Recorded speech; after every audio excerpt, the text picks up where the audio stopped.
How to connect PayPal to Clickbank. Hello everyone, welcome to our channel and let's see how we can do it. It is quite easy to do and it is going to be a short tutorial, so just brace yourself with us.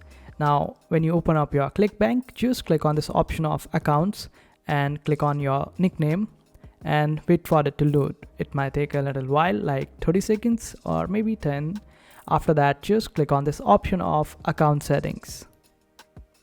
And in your account settings, you will be able to find the option of payment information. Just click on this option of add it over here.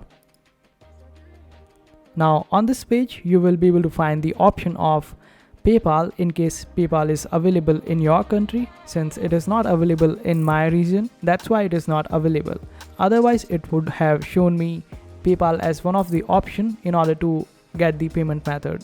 So currently the check and direct deposit is the only option for me, and as soon as you click on PayPal, you would be able to ask to provide more information about your PayPal account in order to get the money from Clickbank to PayPal.